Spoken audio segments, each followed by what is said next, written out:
There is a new threat against the Sochi Olympics that has surfaced this morning from the same group that claimed responsibility for the bombings in Volgograd, Russia last month. Those bombings killed at least 34 people. For the latest on both of these stories, we're going to go now to the chairman of the House Homeland Security Committee, Michael McCall. He is just back from Sochi. And I want to get to your trip, Mr. Chairman. Well, let's turn to Sochi. I know you're just back. I know when you were there, you said you wanted to come back and get more intelligence before you decided whether you would recommend that your own family go to Sochi for the games. Where does that stand right now in light of now yet another terrorist threat to the games? Well, that's a difficult question to answer. I would say we should not scare people from attending the Olympics. It's a time-honored tradition. If we do not support our team and show up, I think the terrorists are winning, and that's what they're trying to do here.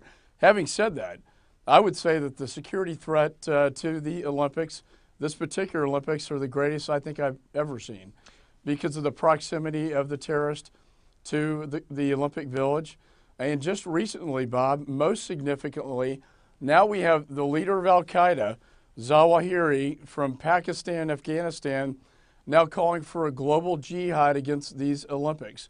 As a Homeland Security Chairman, that is very disturbing to me in terms of the security at the Olympics.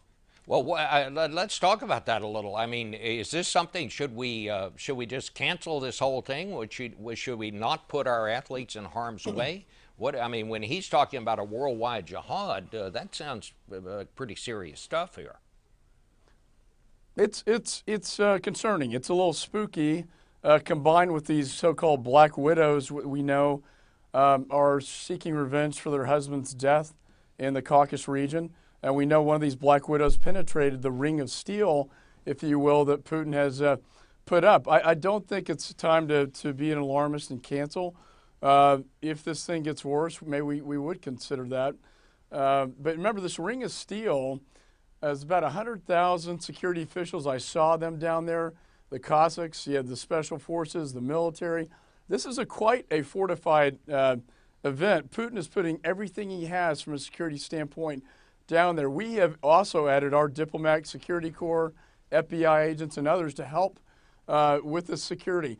The perimeter itself, I think, is secure, the Olympic Village.